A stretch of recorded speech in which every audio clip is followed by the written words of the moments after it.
मंत्री माणिकराव कोकाटे यांच्या विरुद्ध माननीय सत्र न्यायालय यांनी काल स्वयंस्पष्ट आदेश दिलेत आणि त्या आदेशामध्ये त्यांच्यावरचा गुन्हा सिद्ध झाल्याचं नमूद केलेलं आहे आणि आदेशमध्ये स्पष्ट निर्देश आहे की आरोपी यांनी मेहरबान कोर्टापुढे त्यांचे बेल बॉन्ड सरेंडर करावेत आणि कायद्याप्रमाणे पुढील ऍक्शन व्हावी। कायद्याप्रमाणे पुढील ऍक्शन जी अभिप्रेत आहे ती म्हणजे गुन्हा सिद्ध झाल्यामुळे अटक होणे आणि तुरुंगात रवानगी होणे, यासाठी कलम 418 CRPC हा स्वयंस्पष्ट आहे।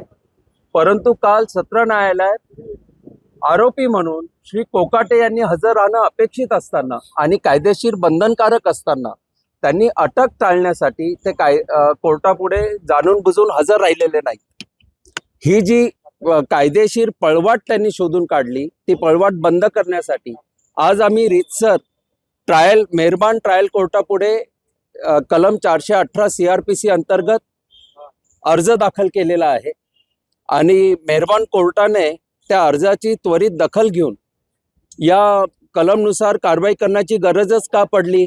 खरं तर सत्र न्यायालयाची आदेशाच्या वेळेसच अंमलबजावणी होणे आवश्यक होते असे निरीक्षण नोंदवून आता पुढे रेकॉर्ड अँड प्रोसिडिंग मागवण्याची प्रक्रिया सुरू झालेली आहे आणि येत्या काही तासामध्ये न्यायानुसार CRPC नुसार जे अभिप्रेत आहे ती कायदेशीर प्रक्रिया पूर्ण होईल याचा मला विश्वास आहे। शेवटी कायदा हा कायदा असतो आणि कायद्याची अंमलबजावणी होते हा अतिशय स्पष्ट संदेश आपल्या सर्वांना मिळेल असा मला आत्मविश्वास आहे। वॉरंट निघण्याची शक्यता बोललं जाते, आपण नेमकी काय मागणी केली? बघा, याच्यात शक्यता नाही आहे, याच्यात क्लिअर आहे पोझिशन कायद्याची स्पष्ट आहे की एकदा गुन्हा सिद्धी झाली की त्याच्यानंतर अटक ही क्रमप्राप्त आहे। अटक हे डिस्क्रिशन नाही, हे काही निर्णयावर नाही की अटक करायची किंवा नाही करायची। अटक होणे हे क्रमप्राप्त आहे आणि त्यानुसार या प्रोसिजरमध्ये असल्यामुळे आता त्यानुसार सर्व प्रक्रिया पार पडेल असा मला विश्वास आहे। तर आता आपण अटक वॉरंटची जे अर्ज दाखल केलेला आहे त्या संदर्भात काही निर्णय झाले का? निकाल येणं बाकी नाही, निकाल येणं बाकी आहे कारण की रेकॉर्ड अँड प्रोसिडिंग मला माहिती नाही की का अजून ट्रायल कोर्टापुढे गेलेलं नाही। खरं तर ते त्वरित जायला पाहिजे। या नवीन वास्तूमध्ये हा पहिला लोकहितकारी निर्णय झालेला आहे आणि रेकॉर्ड अँड प्रोसिडिंग तर काही 5 मिनिटाच्या अंतरावर दोन्ही कोर्ट असताना का तासांचा विलंब लागतो हे मी आज म्हणणार नाही। I will reserve my comments. परंतु रेकॉर्ड आणि प्रोसिडिंग आता त्वरित मागवलेले आहेत आणि रेकॉर्ड अँड प्रोसिडिंग आल्याबरोबर आदेश स्वयंस्पष्ट आहेत आणि कलमातील तरतुदी स्वयंस्पष्ट आहेत। कलम 418 CRPC अंतर्गत प्रक्रिया होणे कायद्याने बंधनकारक आहे आणि कायद्याने बंधनकारक असल्यामुळे पुढे अटक ही अटळ आहे।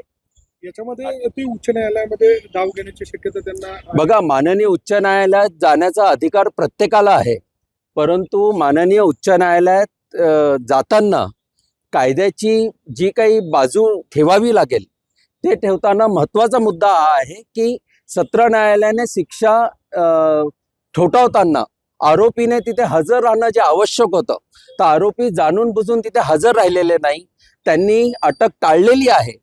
हे जे मिसकंडक्ट ऑफ अक्युज्ड आहे, हे जे गैरवर्तन आहे आरोपीचं, हा महत्त्वाचा मुद्दा माननीय उच्च न्यायालयापुढे आम्ही सादर करत आहोत।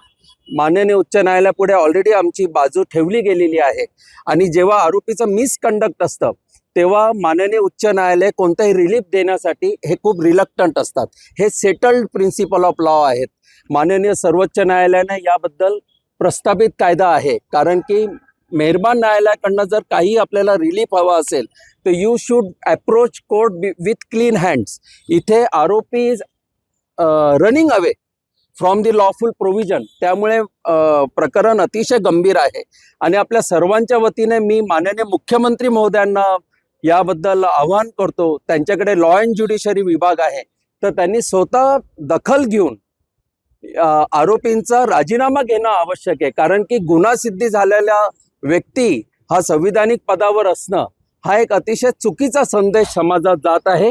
माननीय मुख्यमंत्री महोदयांनी याबद्दल त्वरित कारवाई करणं आणि समाजाला एक चांगला मेसेज देणं हे आज it is need of the hour. अटक वॉरंट जर निघालं तर मंत्री किती धोक्यात येऊ शकतो?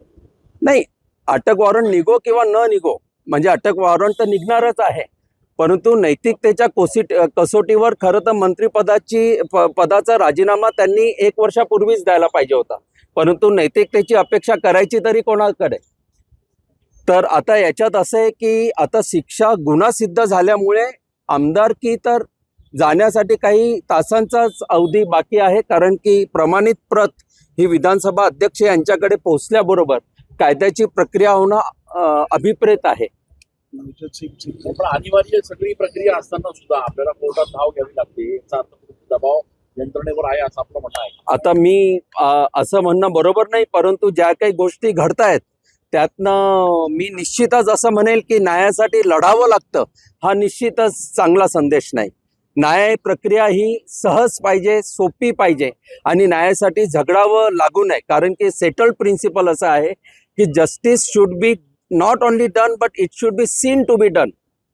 तर न्याय होताना दिसला पाहिजे आणि या प्रकरणात न्याय होताना दिसत नाहीये. रेकॉर्ड अँड प्रोसिडिंगसाठी आम्हाला अर्ज करावा लागतो.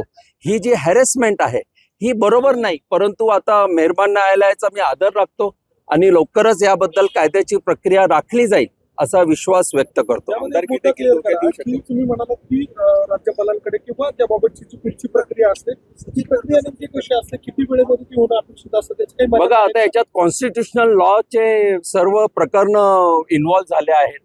आता याच्यात जी काही लिगल स्ट्रॅटेजी आहे ती मला आत्ता उलगडून सांगताना थोडं कठीण आहे, कारण की शेवटी हा स्ट्रॅटेजीचा भाग असतो आणि सत्याची लढाई जी असते तो एक युद्ध आहे. तर याच्यात काही आमच्या ज्या स्ट्रॅटेजी आहेत त्या वेळेवर उघड होतील, वेळेवर तुम्हाला कळतील. याच्यात आम्ही माननीय सर्वोच्च न्यायालयातही काही SLP दाखल करत आहोत, माननीय राज्यपाल महामहिम यांच्या पुढे आम्ही करत आहोत. त्यामुळे आता या प्रकरणात सर्व कायदेशीर प्रक्रिया पार पडत आहे आणि वेळोवेळी त्या वेळी आपल्याला हे कळत जाईल. आता मला उलगडून सांगता येणार नाही, कारण की हा स्ट्रॅटेजीचा भाग आहे. जर आपण म्हणलात की आमदारकी काही तासासाठी उभी केली तर काय मला नाही, मला हे म्हणायचं आहे की कलम 418 CRPC अंतर्गत जी काही प्रक्रिया पार पडेल त्या प्रक्रियेनुसार जे काही निष्पन्न होईल त्या निष्पन्नात जेव्हा गुन्हा सिद्ध झालेला आहे तर कायद्यानुसार 2 वर्षाची शिक्षा जर झाली असेल तर आमदारकी राहत नाही. लोकप्रतिनिधी कायदा आहे, स्वयंस्पष्ट आहे. हे माझं म्हणणं नाही, हे कायद्याचं म्हणणं आहे. ही वैयक्तिक लढाई नाही, माझं आणि माणिकराव कोकाटे यांचं वैयक्तिक वैर नाही, हा तत्वांचा लढा आहे, ही कायद्याची लढाई आहे.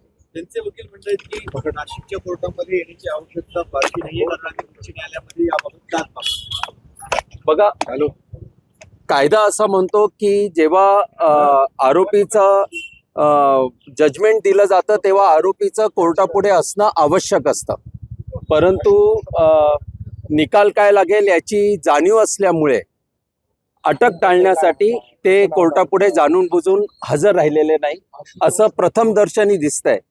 आणि माझं असं म्हणणं आहे की याबद्दल आता मेहरबान कोर्टापुढे न्यायप्रविष्ट आहे, तर न्यायप्रविष्ट असताना आता याबाबत मी जास्त बोलणं योग्य होणार नाही. बरं, 1 मिनिट, आता ज्येष्ठ विधिज्ञ आव्हाड साहेब याबद्दल काही बोलतायत. मुळामध्ये अपील कोर्टासमोर त्यांनी उपस्थित राहणं त्यांच्यावर बंधनकारक आहे. माणिक कोकाटे स्वतः वकील आहेत, त्यांना कायद्याची माहिती आहे असं आपण गृहीत धरूया. काल ते गैरहजर का राहिले आणि बरेचदा विधानसभाचं सत्र सुरू आहे असं सांगून ते प्रोलॉंग करत गेले, कारण यापूर्वीच निकाल अपेक्षित होता. दुसरी गोष्ट अशी आहे की नवज्योत सिंग सिद्धूच्या मॅटरमध्ये अशीच शिक्षा झाली आणि त्यांचं ते पद गेलं होतं. मला या ठिकाणी एक महत्त्वाचं मुख्यमंत्री महोदयांना सांगायचं आहे की तुम्ही नागपूरच्या काँग्रेसच्या आमदाराला वेगळा न्याय देता. आता या ठिकाणी आपण निश्चित कशी भूमिका घेतात ते पाहणं उचित आहे, कारण नागपूरच्या एका आमदाराला काँग्रेसच्या शिक्षा झाली 2 वर्षाची आणि त्यांना लगेच त्यांचं विधानसभेचं पद गेलं. आता या ठिकाणी फडणवीस कुठली भूमिका घेत आहे हे पाहणं फार महत्त्वाचं आहे. धन्यवाद.